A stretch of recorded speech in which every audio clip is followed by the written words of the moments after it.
Joining me now for reaction, attorney and RNC committeewoman for California, Harmeet Dillon, and DNC Reform Commissioner and former Bernie Sanders national surrogate, Nomiki Konst, who is friends with Ocasio-Cortez. Nomiki, I want to start with you. Does Ocasio-Cortez's stunt today demonstrate how divided House Democrats are? I don't think that House Democrats are necessarily divided. I think that we're going through a very natural transition. What she did in Nancy Pelosi's office was actually a sign of a strong party. We have a new generation. I'm sorry, who just got their butts kicked? The Republicans. So I'm sorry. Oh, no, you're laughing. Nomiki, that's This is funny. how democracy works. Our party likes debate. Our party believes in free speech. Our party is grassroots. How many pro-life senators? That's a Republican issue. Name the pro-life senators in your rank. That's a Republican issue. We believe in it's a human rights issue. Thank you very much. Human rights issue is well, the the babies don't minimum count. wage. We know that in your party. But I have a question. So human you're saying, beings Nomiki, don't count in your party. As soon as you're they're born, you forget about them. You're saying, Nomiki, that it's a sign of unity when the biggest rock star, youthful congresswoman helps take over Pelosi's office. That's a sign of unity. I mean, I think it's interesting, but to say it's a sign of unity, Harmeet Dillon, it's American. The Republicans don't like debate. Okay, the spin doesn't work here. We do. I get it. That's not. I mean, you cannot sell sand in the desert, okay? And you can't sell this to me that this is a sign of unity when you see 200 climate change activists and Ocasio-Cortez like gesticulating all over the office, people getting arrested. Harmeet. Yeah, no, it was a little wacky and alarming, I'm sure, particularly for Nancy Pelosi and other senior leaders of the Democratic Party, because they've won the election already. Now is the time for them to coalesce if they want to get anything done.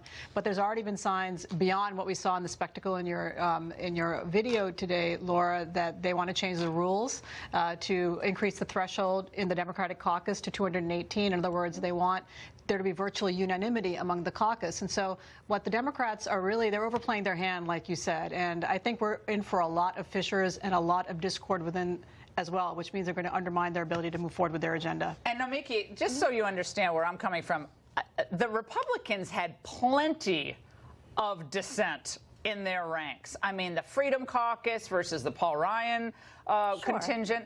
And I don't think that's necessarily a bad thing, but it's not a sign of unity. It's a sign of the party's changing. There's one side jockeying for power. Yeah, I mean, I'm not saying it's not unity. I mean, maybe it's farcical to think a party is ever going to be completely unified. And the Republicans certainly weren't, Harmeet, when they came in 2010. No. We had a big fissure in the party in 2010, did we not? Absolutely, we did. But now that they have their tax continuing cuts, to see they're that. Unified. Everyone's on the same page now that the tax cuts are there. No, there's I don't think so. I wish. I wish the Republicans were unified. I actually don't think they're unified at all. No, they're not really unified at all. I wish they had actually been more unified in the last 2 years, and we would have potentially held on to more seats. Nomiki, let's play this for you. These are some of the Democrats who have stood now against Pelosi as Speaker. Let's take a listen. I won't be voting for Nancy Pelosi. I am not voting for her. No ifs, ands, or buts under any circumstances.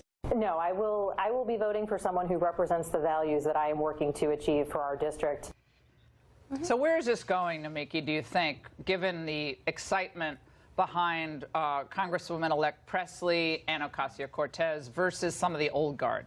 Yeah, I think it's not necessarily a generational issue here. I mean, the bottom line here is we are winning. We won back Congress. The Democrats won back Congress. And it is important to have somebody who understands how Congress functions, how to work with a diverse caucus. Now, do we have issues with Nancy Pelosi being an every single Republican attack ad? Absolutely. That's going to happen no matter what. You guys are still complaining about Hillary Clinton. Hillary Clinton is off in retirement now, but you're still leading episodes about Hillary Clinton. They're going to do that no matter what.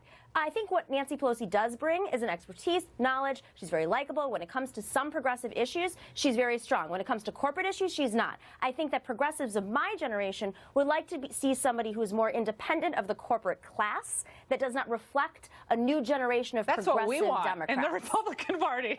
That's where the Republicans and Democrats can, maybe on some issues, we can come together, because I want my party to be less captive to the corporate class, too, especially on issues of human rights in places like China and our trade relationship. Let's put up a list, Carmit, of some of the issues that are uniting a lot of Democrats today. We mentioned some of them in the angle. Free college for all, free health care for all, abolishing ICE, a Green New Deal, which would include not permitting any money coming into campaigns from any industry that is attached in any way to fossil fuels. Right.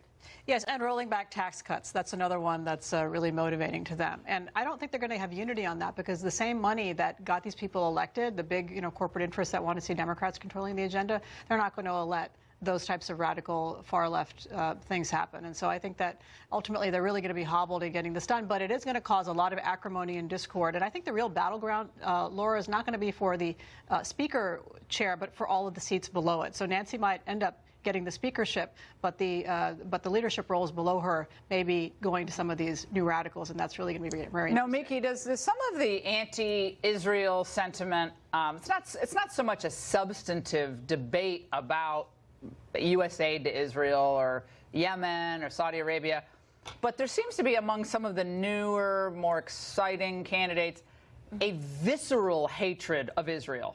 I would not and say that at all. I would not say you at didn't all. get that? We just No, laid not it at out all. in the angle. I know. I Did you heard listen it. to the angle? Those are their words. I've listened to many of these candidates. I've seen them. I've spoken to several of them.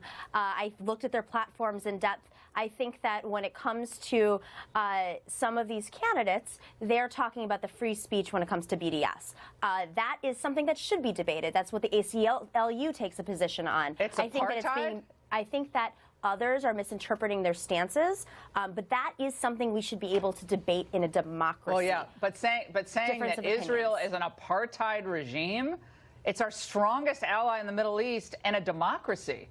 It's not an apartheid. That's just ignorant.